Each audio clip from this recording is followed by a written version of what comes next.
Let's face it, life isn't easy. If you're stuck in a bad relationship, betrayed or afraid of tomorrow, financially insecure, or desperate for a breakthrough, you've come to the right place.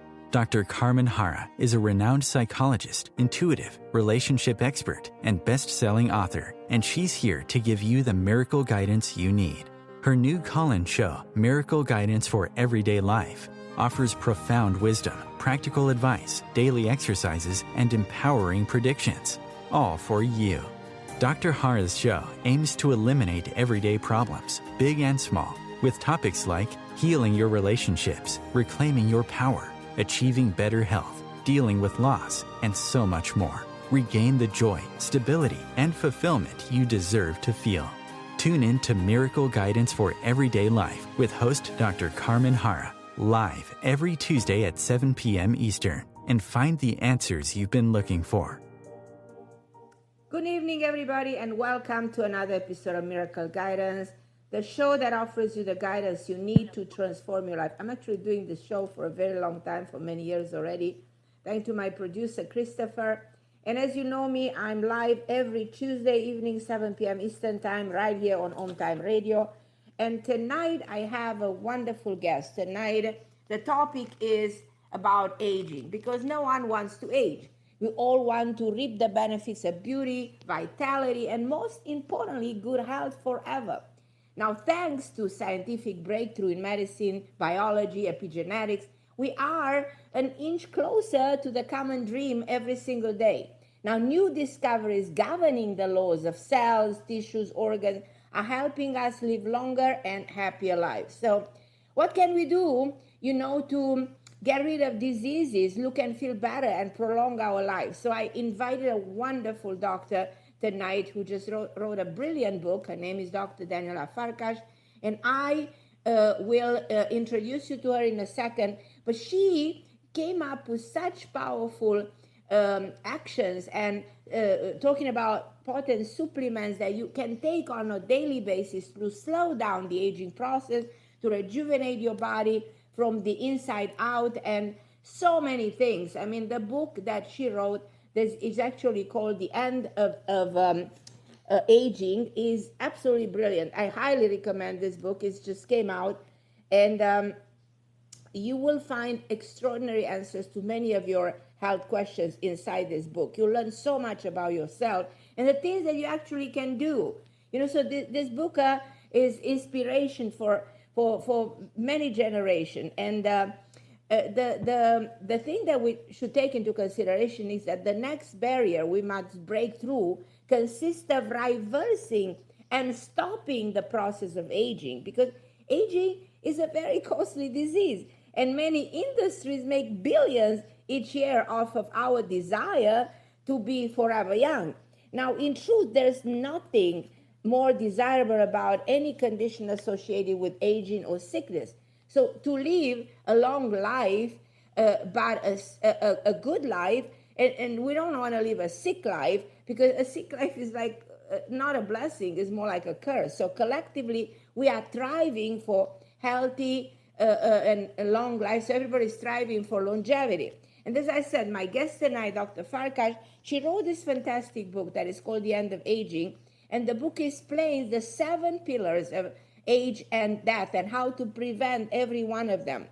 And if we understand how we age and why we should intervene at different points, to make things better, she discussed the natural cell cycle of age and how there are different pathways that lead to cancer. She discussed all kinds of topics, what vitamin you should do, how you can protect your cells. And she comes with the most innovative ideas and explains things that haven't been explained before. So I can go on and on and on in telling you how many things this book gives you in terms of information.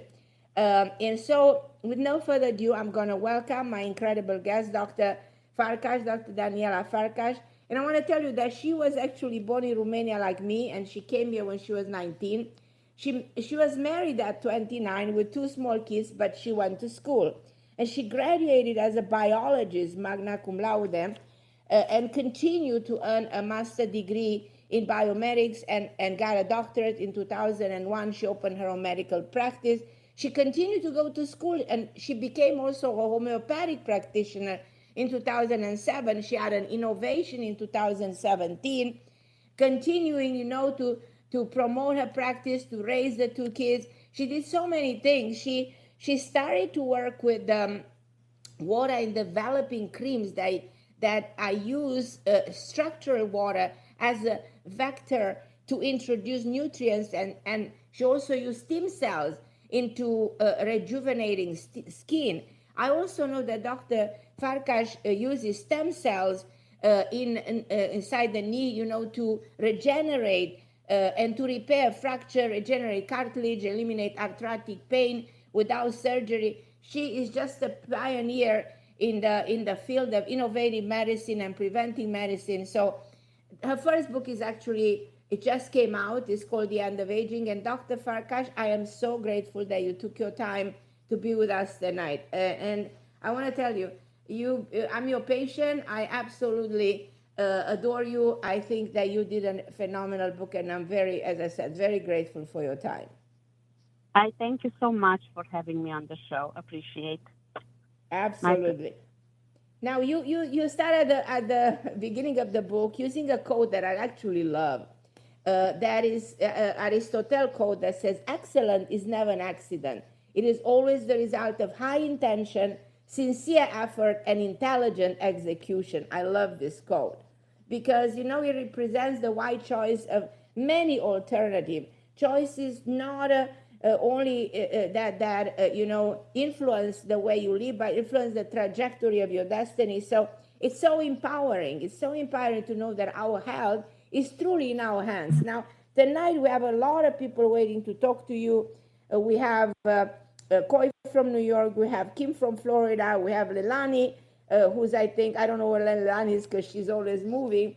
And we have other callers. So you guys hold on the line. We'll be talking to Dr. Farkas. Think of all your questions about your health, because rarely you have such an opportunity to talk to somebody who knows so much about medicine. Now, Dr. Farkas, I want to tell you the most simple question. Why did you decide to write this book? It's normal for me to ask you this question, but if you can answer, I'll appreciate it.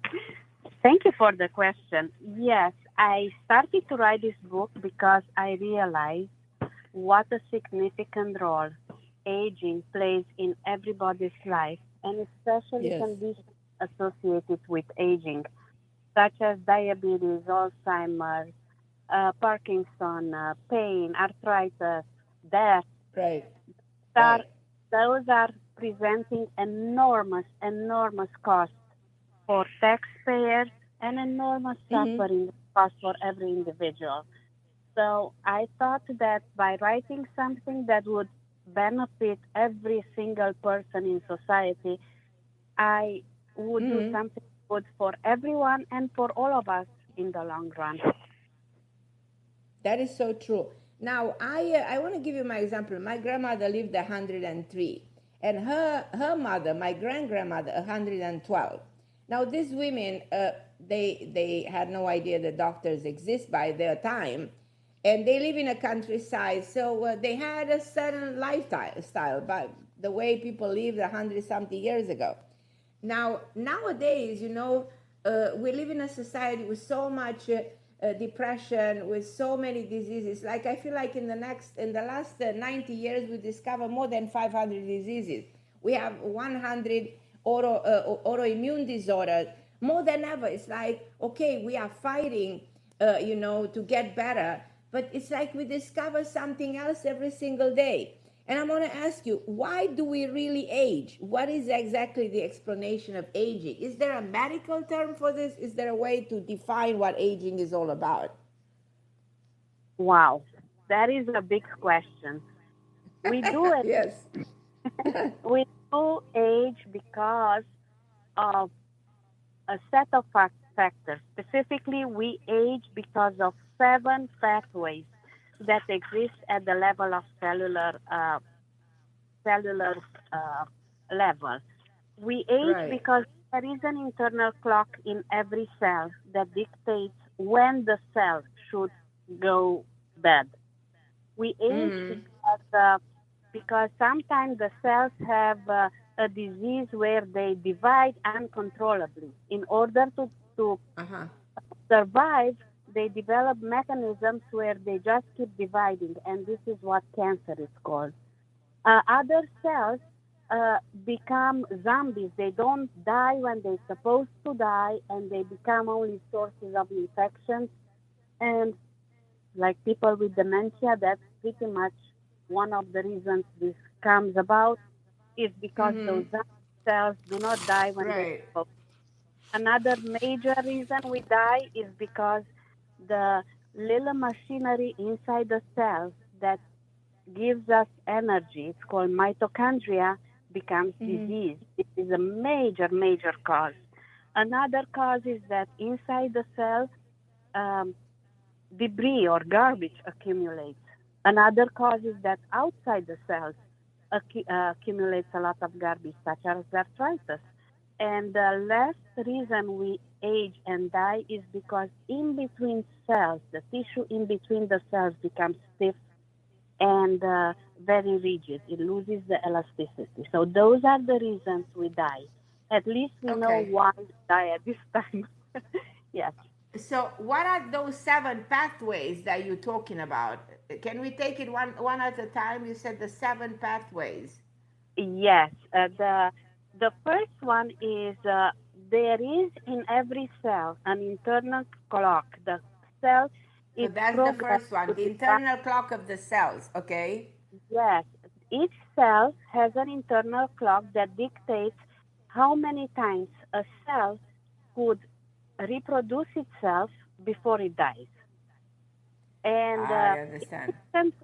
It is controlled by something called telomere, which is like 2 little shoestrings at the end of each cell. And every time a cell replicates, those shoestring markers are getting a little shorter and shorter until at the end there is no more telomere left, and the cell is programmed to be killed or to die. Okay. To commit so the telomeres are like the extremities of the cell.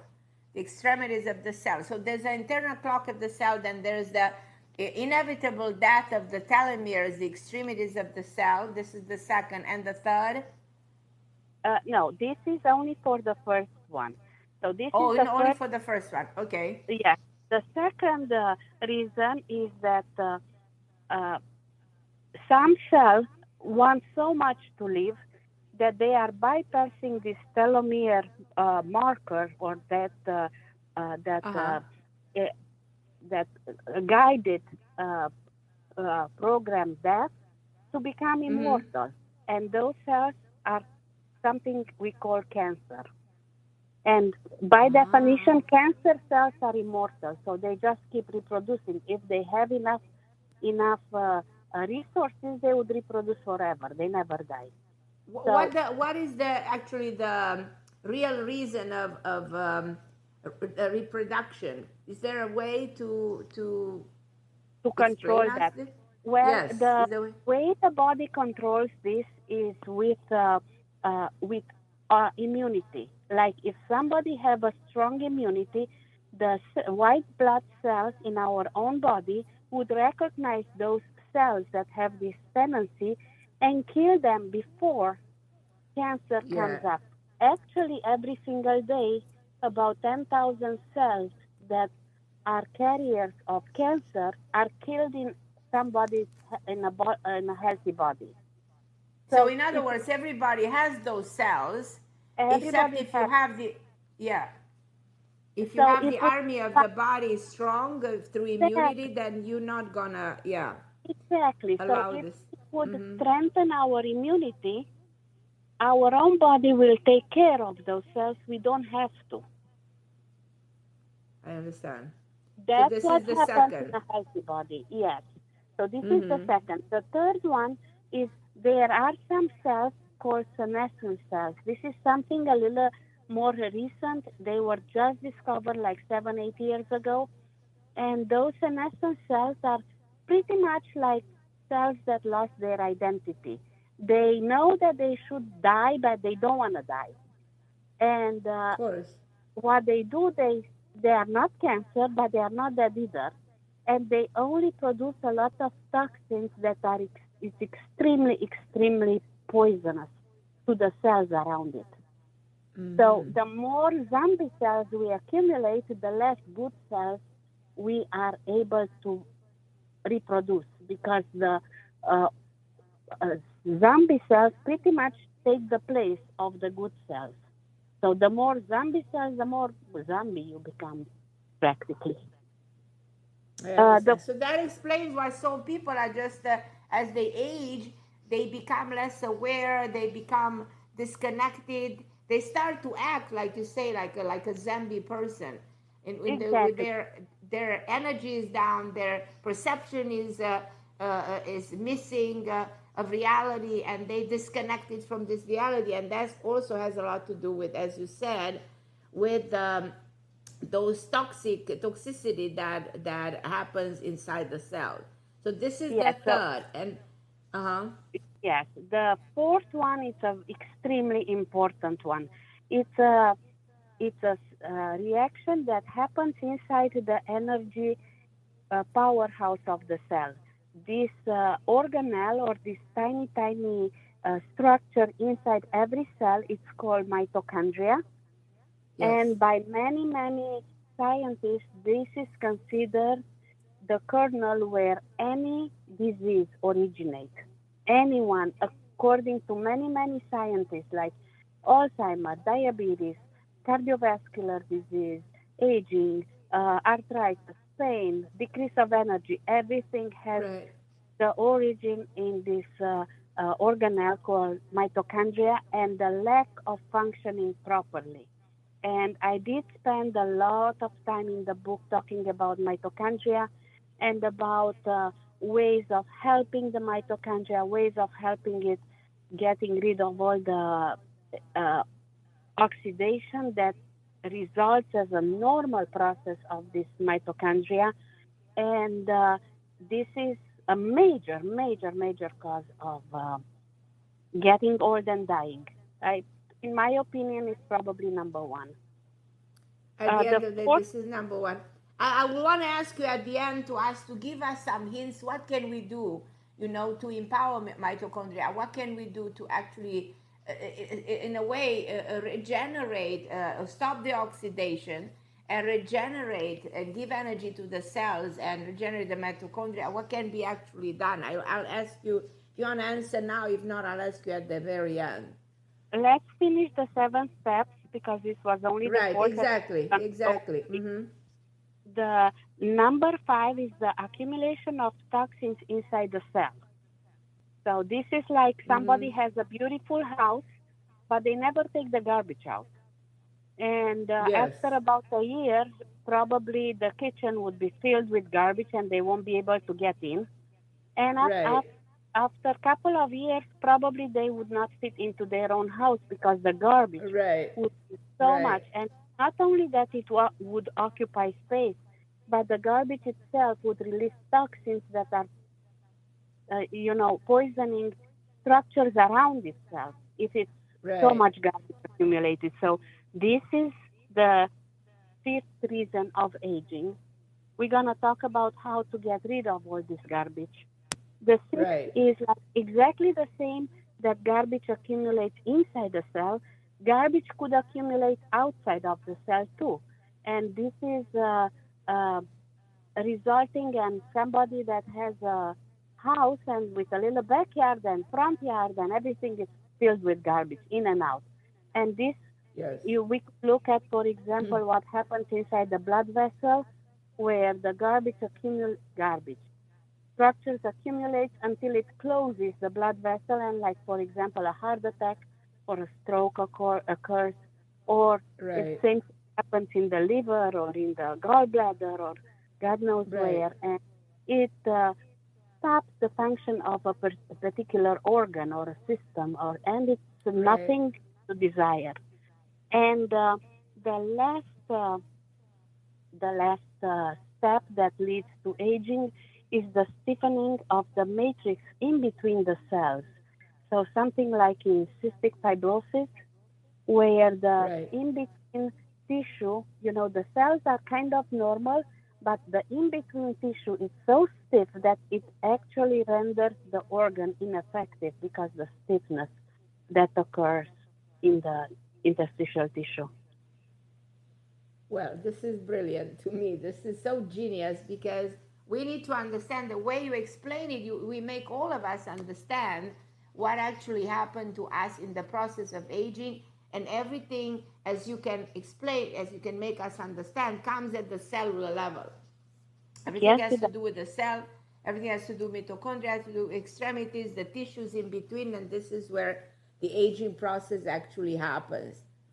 So, what can you actually do? Like, I'm going to go back to the question: what can we actually do to get rid of the garbage that you're talking about? What can we actually do to prolong the life of the telomeres? What can we actually do to enhance the mitochondria's energy that exists at the level of the cell?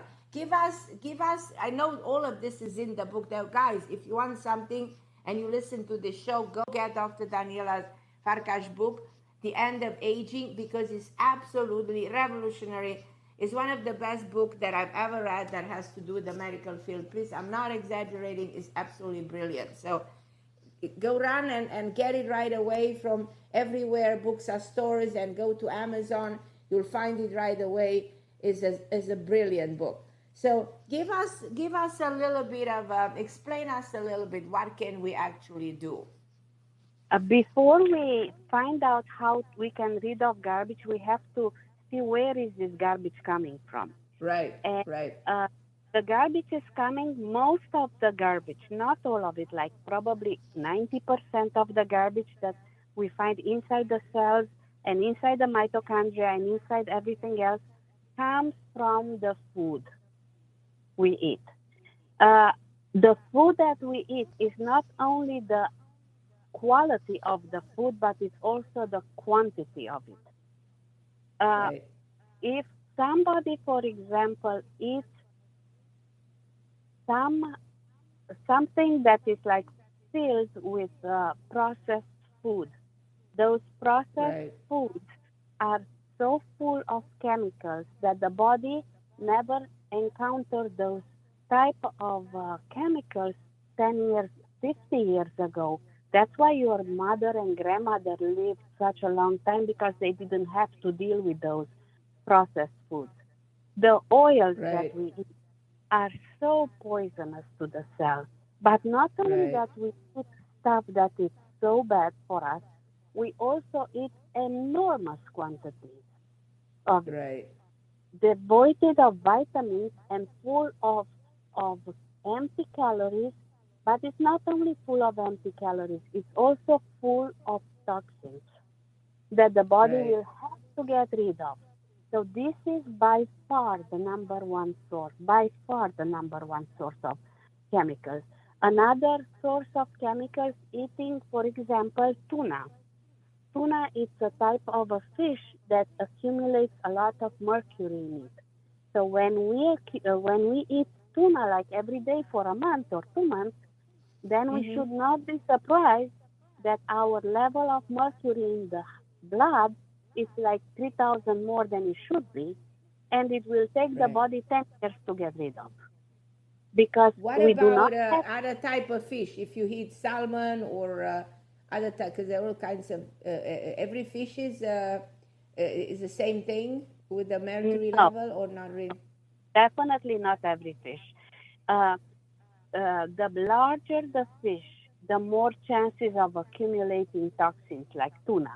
But if somebody eats salmon, especially wild salmon, not farm raised, it is a source of goodness for the body and a source of good oils and good food, unbelievable good food.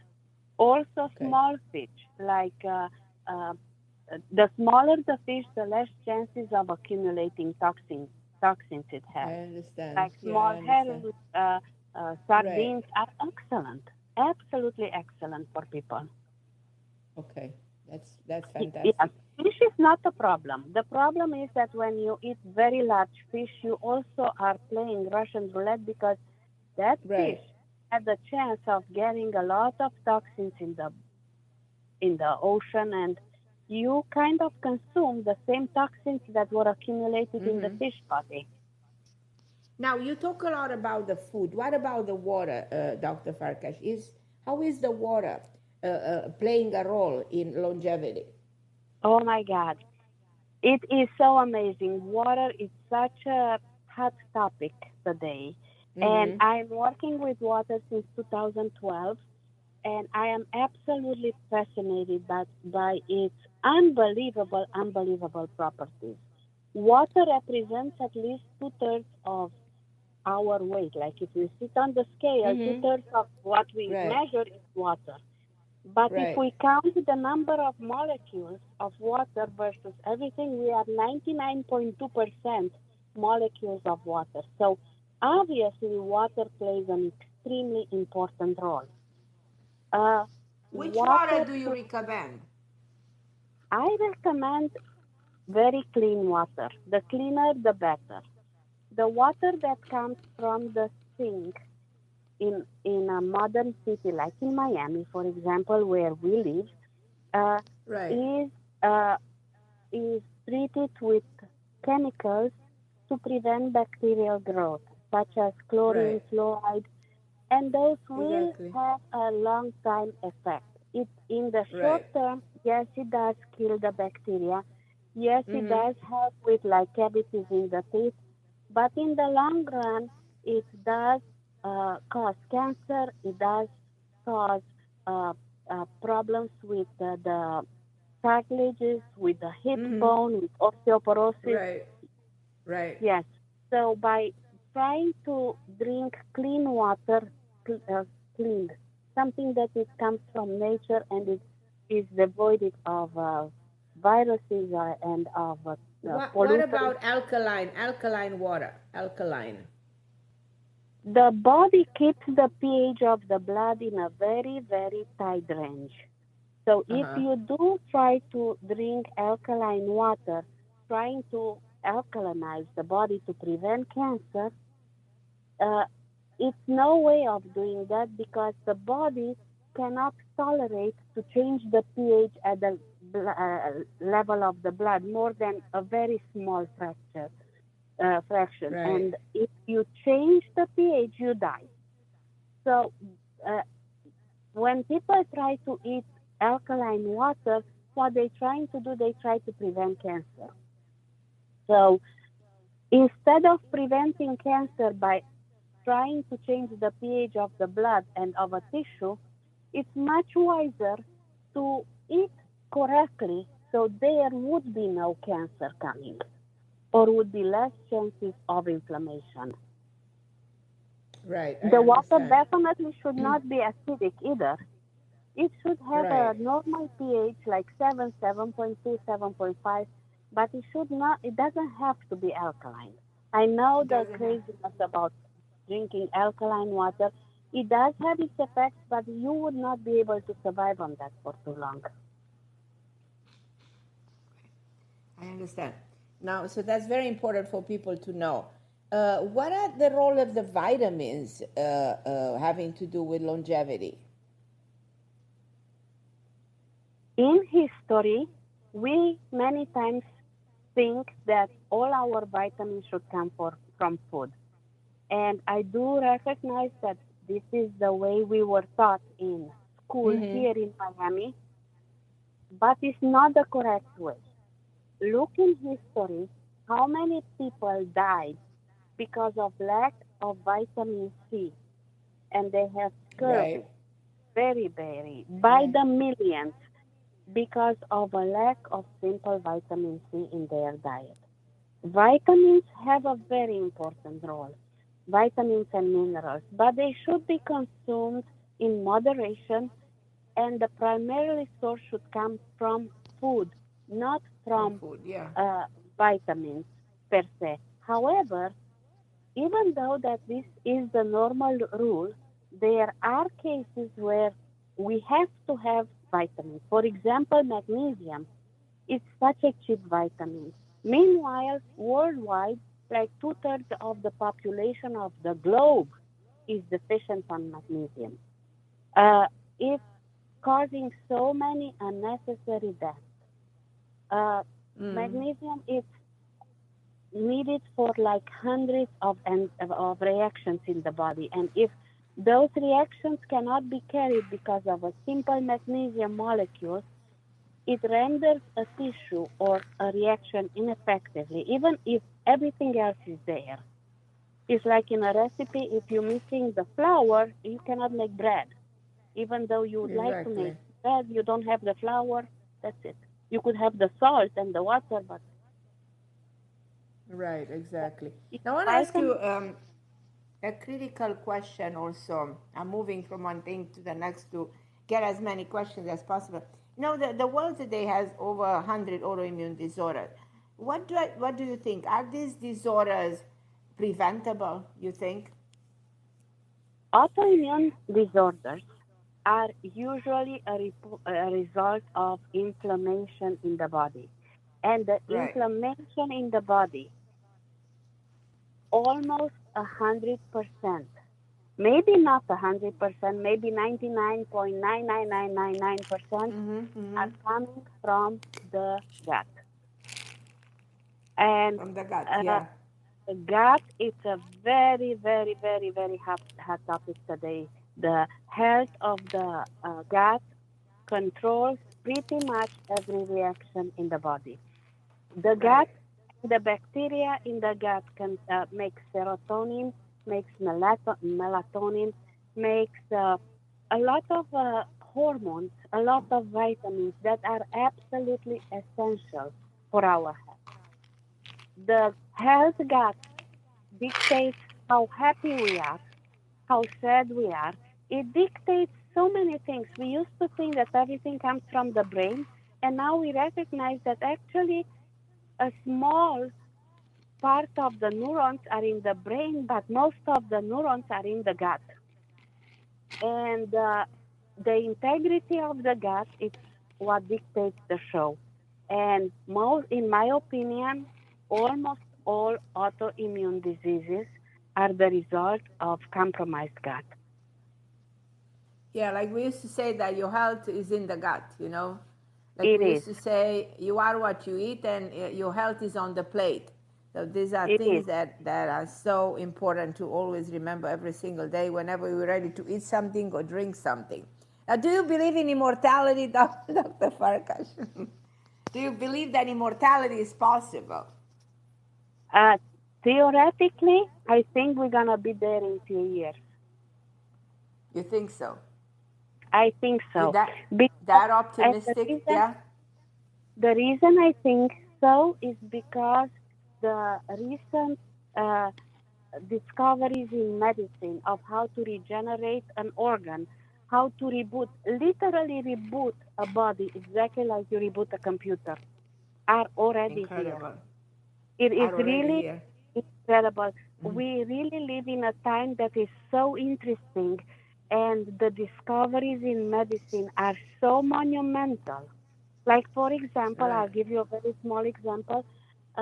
In 2019, this is only like a few years ago, a researcher in Japan was able to isolate cells like skin cells and bring them back, like from a person that is like 100 years old, and bring them back to the time the person was born. So you are able to turn the clock backwards. Those are called Yamanaka factors, and 4 of them were discovered. This is such a monumental discovery. Actually, the guy already got the Nobel Prize for it. No, tell me, is this all in your book? Because listen, you guys, you're listening to this show. Please get this book. If you love yourself, if you want to learn something essential for your health, for your well-being, this book is so packed with extraordinary information. It's the complexity of this book, Dr. Farkas. I am so moved and impressed by your work. You did a fantastic job by writing this book. I'm so grateful to you. And I want everybody listening And I'm going to talk about this book as long as I am around, so that everybody gets this book. You guys need to know what to do, to turn the clock, to improve, to empower yourself, to get all the benefits of the knowledge that exists in this book. So, and again, the book is called The End of Aging and is written by Dr. Daniela Farkas, which I'm so happy to have on the show today. Dr. Farkas, I want to take some calls from some people who are so excited to talk to you. And you guys have your questions about your health for Dr. Farkas, because I know she'll be able to guide you and help you. And I'm going to go to a Romanian lady who works in New Jersey. Her name is Adriana. Hi, Adriana. Welcome to the show. Hello. Hi, Adriana. How are you? So I have two questions for me, but health related, I have it for my mom. So she has osteopenia. Mm-hmm. So is anything that she can do, because she has days that she cannot even move? Yes, osteopenia is a condition of the bone where the bone do get demineralized. It loses the minerals. And up until like probably 20 years ago, 15 years ago, we used to recommend calcium. Now we realize that calcium is not the major player. The major player is vitamin D3 and K2, because new bone cannot be laid down to prevent osteopenia and osteoporosis without K2. And K2 usually is given together with vitamin D3 and exercise. Bone is about 70% collagen and a lot of phosphate. It does have calcium too, but calcium is not really the major player. And we didn't know better. Now we do. Research vitamin K2 and D3. Okay, and what about collagen? She should take that, put it in the coffee or? Collagen is an excellent additive. She could get collagen from bone broth. In Romania, we used to make like a chicken soup with all types of bones. That bone broth, is a very good source of collagen.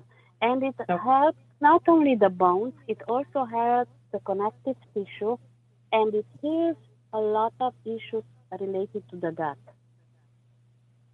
I also recommend you something, and I think you probably heard about this, a natural product called Alkyl Plus that has D3, has K2, like you said, has collagen, and also has vegetable calcium. Not the calcium that makes deposits on the arteries, but the vegetable one. So this combination and everything you say, Dr. Farkas, exists in this product that is called Alkyl Plus. And there are thousands and thousands of people. If you put it through the internet, you're going to see thousands of people that swear that they got rid of osteopenia in a matter of 3 months. So this is the most sought after and the most sold product for women who want to treat osteopenia in a natural way. I wrote it down. Okay. And if you know, I'll text it to you. Okay. And Ms. Carmen, I have a question for you. Okay. What is it? Yeah. So for the 26th, I'm going to that event. Right.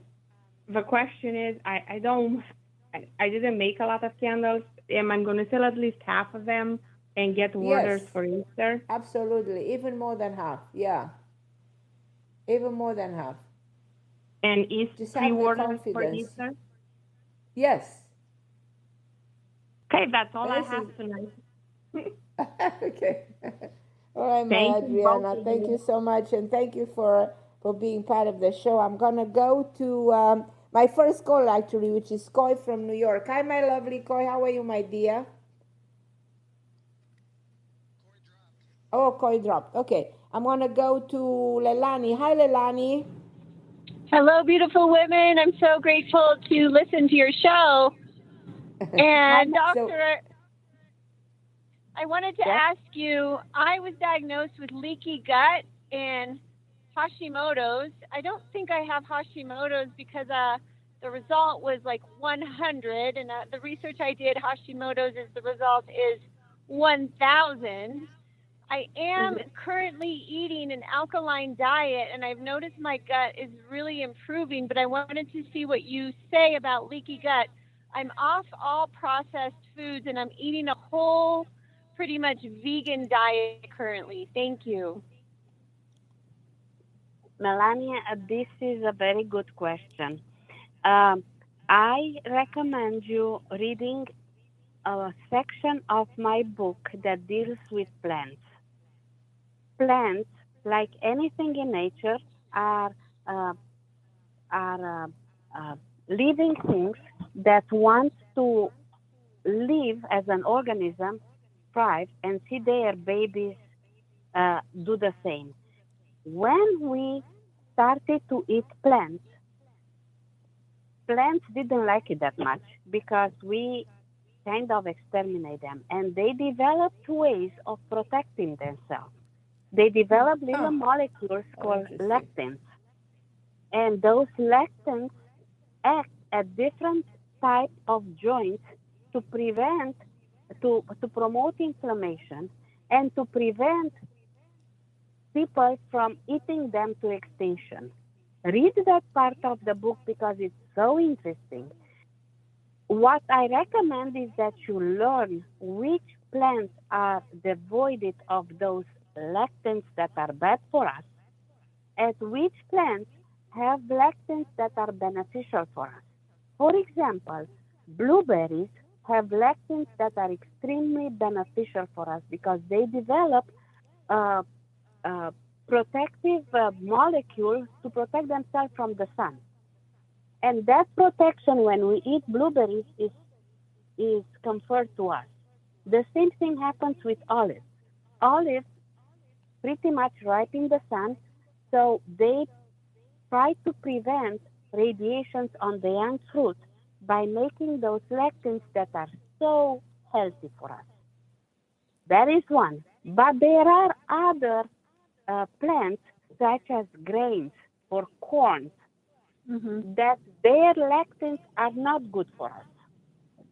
And if you know which one is good and which one is better and which one is worse, you would make yourself a good deal of beneficial side effects, and you would know how to prevent leaky gut.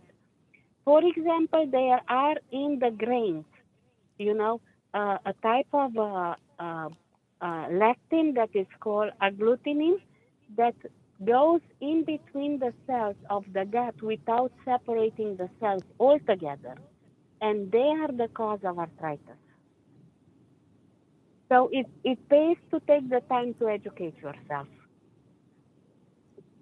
So in other words, you have to get the book, Leilani, and read the section, because there is a section that explains exactly which the good leptin, which are the bad ones, and if you follow, what's in the book.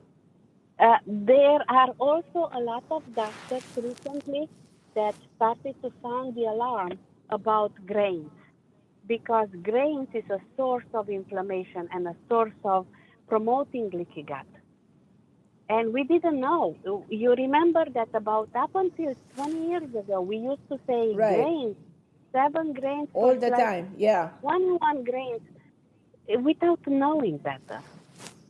Without knowing. And I want you to know I'm really intuitive. I took out corn out of my diet. I'm off grains. My other question is, it's so fascinating to me. I can eat pretty much anything in, say, Spain or parts of Europe, or even when I was in Peru, and I can't eat a lot of the food in the U.S.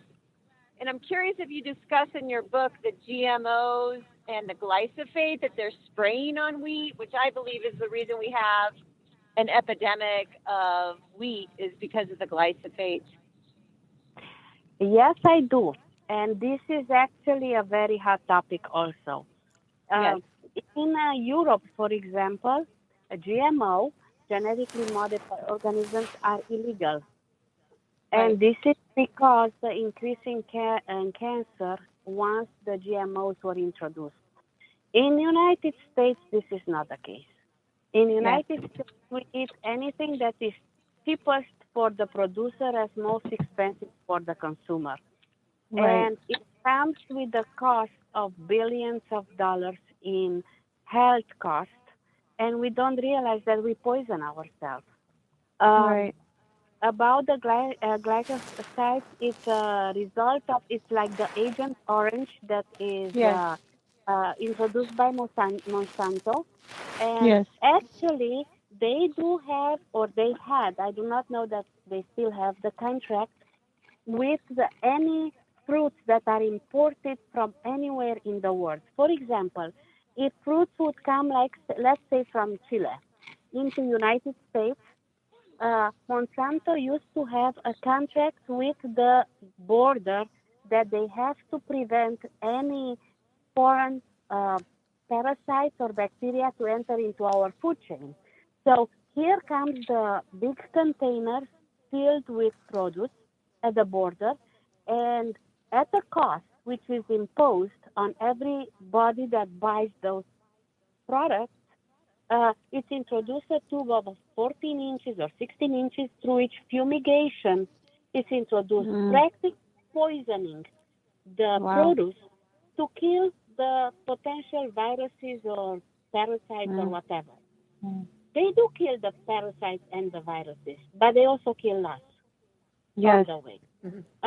If products that are grown organically are coming from abroad, in the States, they are also fumigated by the type of chemicals that are put into the wagons are different and are not that toxic to humans.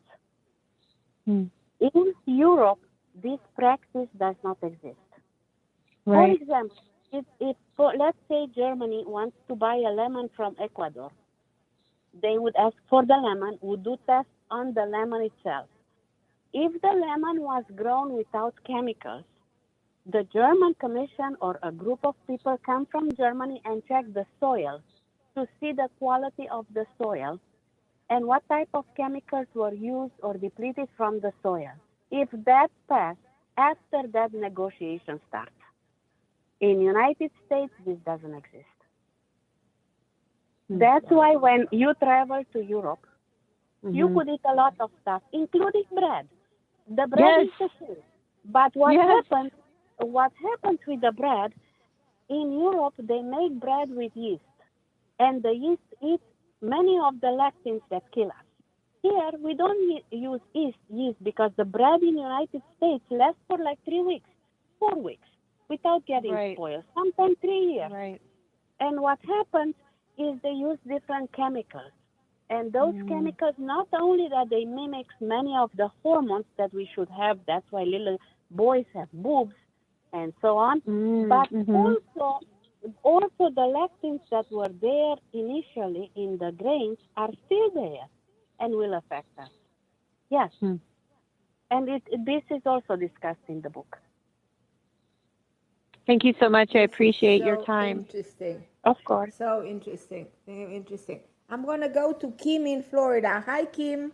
How are you, my love? Hey. How are you guys? How are you doing? Hi, Kim.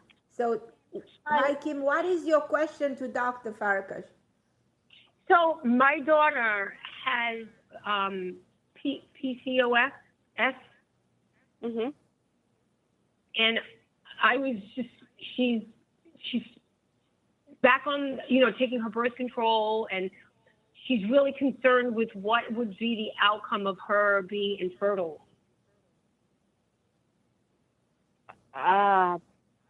Those are very specific questions. There is a possibility of being infertile from different chemicals, but the birth control pills that we give now to girls are not as toxic as they used to be years ago. Also, there are other ways of controlling this. It would be wise if you could find a naturopathic doctor that would check the hormones and would be specifically for this condition, because yes, this affects it. some of the girls that have this condition are taking metformin, and with very, very good results. And it seems to work, although we do not know exactly what pathway this works on, but it does work. So you will have to get with an endocrinologist for this, because it has to be measured very specifically. And, when little girls have this, you don't play with hormones. Right. So she goes to an endocrinologist right now, and we're doing a sleep study on her because he says 90% of this is lack of sleep, and she does not sleep. She's been a very depressed person for many, many years. She's only 24, so she's got through a lot of stuff. But now this, and she's really concerned with for future, with her wanting to have a family, and of course everything that else goes with it. She cannot lose a pound. She works out, she does Weight Watchers, and she's not gaining, but she's not losing an ounce. And I really feel bad for her. But I'm hoping. I mean, I don't want her to have sleep apnea, but we have a feeling that she might. And I was just wondering, the doctor just thinks that maybe if it is lack of sleep, that this can be, obviously taken care of. This is a specific case, and I cannot really give you instructions one way or the other without having access to all the lab results. Mm-hmm. Yeah. But let me tell you, lack of sleep could cause a myriad of problems. I'm sorry, what was that? Lack of sleep or decreased quality of sleep. It's a very, very, very big issue. It's a big, big issue.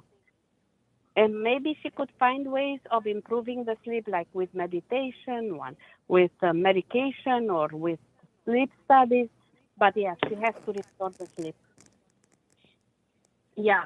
So we're going to check this for sleep apnea, and you don't want anything more, but she hasn't slept in many, many years, and she's trying to find things on the market to help her out. But of course, the endocrinologist said he doesn't want her on any of those sleep aids because they just give you dementia and all that other kind of stuff. But anyway, I just figured I would. I was listening to your show tonight. It was really interesting, and it's a lot, this whole thing. There's, so much that comes with it, depression, infertility. Did she ever try CBD? Yes. Did it help? And that's what's actually putting her to sleep right now. Oh. But if she has sleep apnea, we kind of need to know that as well. Yes. She also probably really have heavy to somehow, because sometimes weight, it's a big problem, and the weight of the neck presses on the trachea and on the cords, and pretty much suffocates people that have like a big jawline and like fat accumulation around the neck. So she should definitely look into ways that could lead to losing some weight, even like a surgery, like a bariatric surgery. But she needs to lose the weight, because with that weight, it's very hard to have a normal pattern of sleep where all that fat pushes on the neck and on the vessels that carries oxygen and carries She's only like 15 pounds overweight, but she used to be. She used to be like 120. Now she's 140. But the doctor's like, you're not even supposed to be 120 with your height. But she doesn't feel comfortable in her skin, and she always feels bloated because she'd gotten off her birth control and she didn't get her periods for like six months. So now she's back on it, and they're becoming more regular, where she doesn't feel so bloated. But there's the sleeping part, and she just tries so hard to just feel good about herself, And she's like, I try everything that I eat completely right, because she has to with this. Nevertheless, she's trying to lose weight. Nothing falls off of her. It's sad. Wow. It's definitely an endocrine issue there, and she needs to look into it, because sometimes there are hormones that are produced by some mini growth in the ovaries or a lack of sleep, or it's better to have an expert opinion in that particular condition. Correct. Yeah. She's going with it, but I was just curious to hear you. I'm coming at the end of the show, Kim. I'm coming okay, at the thank end you, of the show. ladies. Have a good night. I love you. Dr. Farkas, you when too. people Bye-bye. can find you, because you are such an extraordinary doctor and you can help so many people, where people can find you? Give us a website or where people can get a hold of you. I have 2 different websites. For the book, I have one called The End of Aging, the name of the book, .com, and drdanielafarkas.com. It's another one. And they could definitely send me an email at all of those, at both of those websites and get me through. Also in the book, at the end of the book, I do put all the contacts. They could get me through there. So everybody listening, please get this extraordinary book, absolutely amazing book, a revolutionary book, The End of Aging by Dr. Daniela Farkas. Dr.